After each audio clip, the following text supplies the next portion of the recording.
Welcome back, fellow humans. Colin here for another video on I'm going to cover 5 bits of content today. The first one being right here. Let's get into it. Scientists gave us the food pyramid. That kills easily more than 1.2 million Americans a year. Appeal to authority is a literal death sentence. Yet people blindly trust Big Pharma and the corporate puppets on TV with their health, meaning anybody that is in modern news, even the celebrities at this point, they're all corporate puppets. They all get funding from big corporations that twist the narrative and that basically manipulate them to say and think certain things. It's amazing people listen to them about anything, let alone something life and death like health. And it's unbelievably insane. This is the world we now live in. Literally, really insane. I've done a lot of videos on this, so I'm not going to cover this ad nauseum. I'm going to get to some of the other content, but the appeal to authority is this idea that somebody on TV that's an expert, a doctor, or this or that or whatever, knows what's best for you, knows what's best about the science, knows, at this point, the idea that they know really any truth is suspect. Because what you see, anything coming out of a TV, the news outlets, or anybody that has a big platform is first agenda-based information. Meaning they will say certain things if it fits an established narrative that is almost always perpetuated and bought and paid for by some kind of private interest, whether that's a corporation, whether that's a wealthy individual, etc. If you trust any government official, any celebrity, any person on TV with your health, if you follow their advice blindly and you don't dig in and do the research yourself, you're gambling with your future, you're gambling with your health, you're gambling with your children's health and future. Please don't do it. Do your own research. Read the actual research that they're trying to cite. Read the research that a lot of public policy is built on top of. In fact, a book I'm reading right now, Science Fictions, suggests that something around 50% of all research that's published doesn't even include all the methods used and is not replicatable. And in different fields, this number is even higher. There's also some research that was popularized in psychology that suggested that people have paranormal psychic abilities. This was published in one of the most prestigious psychology journals in the world. And so if you researchers went out to try to replicate the findings, which you're supposed to do with good science, you're supposed to be able to replicate an experiment. And if there's some truth there, you're supposed to be able to get the same results. Yet that was done. 3 separate universities, 3 separate researchers, and they cannot replicate the study. They cannot find the same results. These researchers challenged the journal that published this popular paper, and they were stonewalled, they were ignored, etc. This happens all the time in science. You can look back at the amount of fraud, whether on purpose or on accident, in the scientific and medical community, and it will blow your freaking mind. This is an example of looking an inch deep, just a little bit.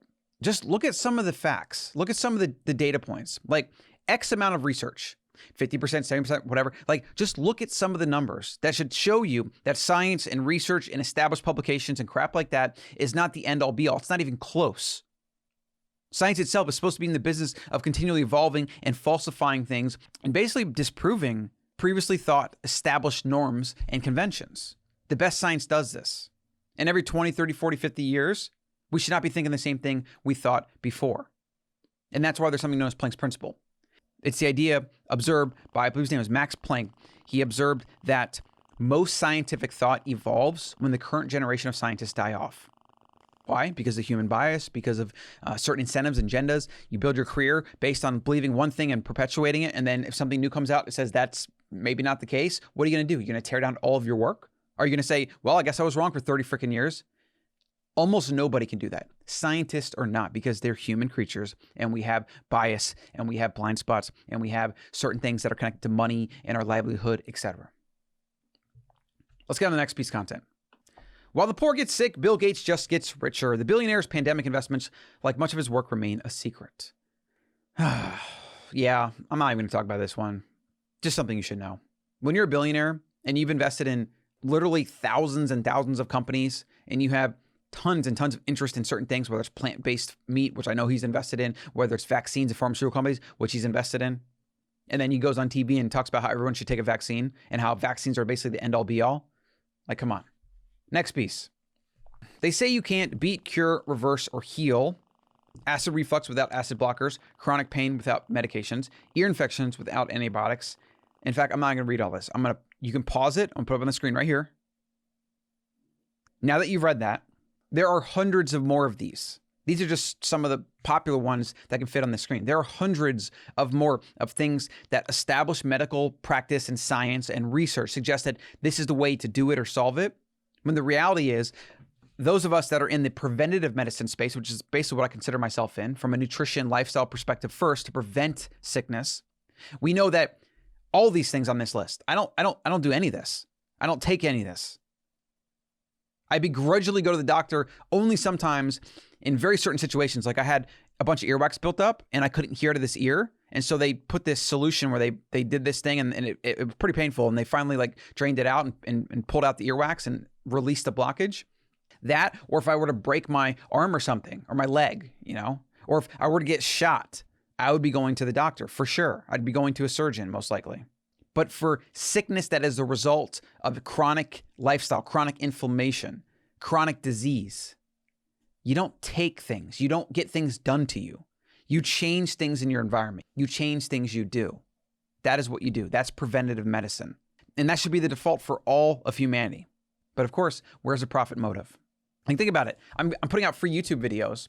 I could charge clients and I could work with them one-on-one and charge thousands of dollars, and I could help people lose 50 pounds, 100 pounds. I could do all these things. I could tell people exactly what they're doing, what they should do, what they shouldn't do. And I could do that within the confines of a client-patient relationship or I guess a client expert relationship, you know, because not being a doctor or whatever. But I'm putting this out there for free because really I just want people to get access to the information and change their health. And then maybe they'll support me if they want to, one way or the other, from the different things I'm doing. My YouTube channel makes a couple $100 a month, like just from ads. That's it. Literally, that's it.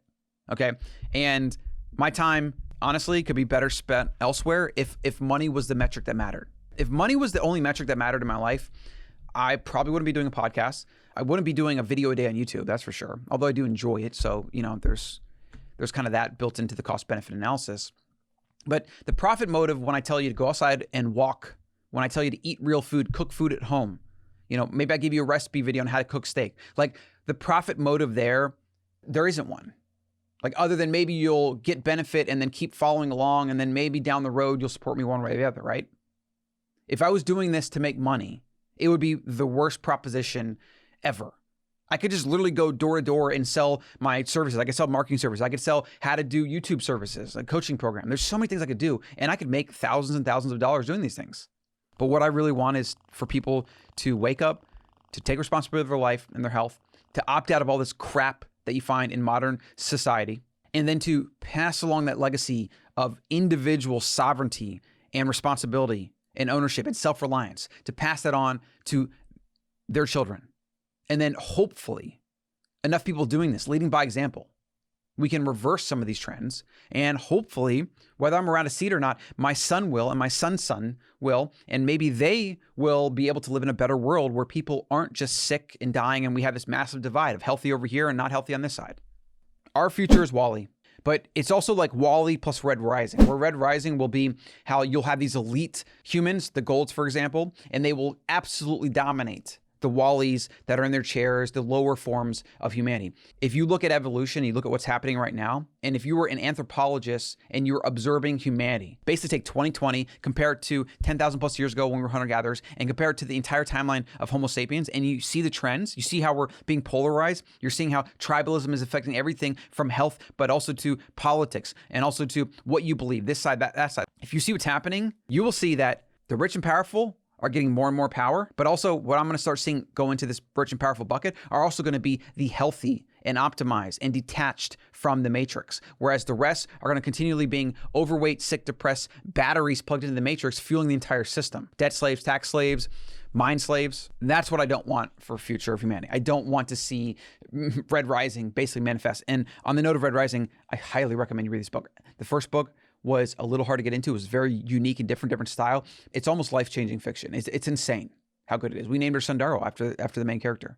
It is absolutely my favorite work of fiction of all time. Let's get to another one. I'm gonna let you go. Conspiracy theorists, a person that researches the subject and then uses logic and critical thinking skills to form an educated opinion instead of just blindly believing whatever they saw on TV. This is a good one to leave up on. So in 1990, we had these huge CRT, cathode ray tube or whatever, big box back end TV and monitor screen. And now in 2008, we have these super flat, amazingly high def screens. And then on the left, we have your average adult male, let's say, or really adult human that was, probably mostly lean. I don't know what the obesity rates in 1990 were. They're definitely creeping up. They're probably like in, the 10 to 20% range. But if you take us back to like 1960, where we had even bigger TVs and even thinner and healthier humans, you see the relationship perfectly. 2008, really 2020, thin screens, fat humans. For more videos on health, nutrition, waking up, taking responsibility for your life, your health, your family, and just saying no to all the garbage that is like big food, big pharma, big government. It's just garbage. None of these systems are designed to support healthy humans. They're designed to feed off of like barnacles, like literal leeches, to suck you dry, suck money dry from you, suck your health dry, and then feed you lies and BS so that you keep just doing the same thing for years on end. And then eventually you die, and then your death becomes another statistic that, if it's like in the case of 2020, is actually just used to create some political narrative to actually lock you down and remove your freedoms. So like it if you enjoyed, subscribe for more, and I'll see you in the next one. Hey, Colin here, got a freebie for you. Click on the button below to go to the ancestralmind.com and download the 7 Principles of Living Wild. This is a short PDF that's got some of the main principles, such as real food, sleep, movement, and a couple more that are going to help you live more ancestrally in accordance with your genes.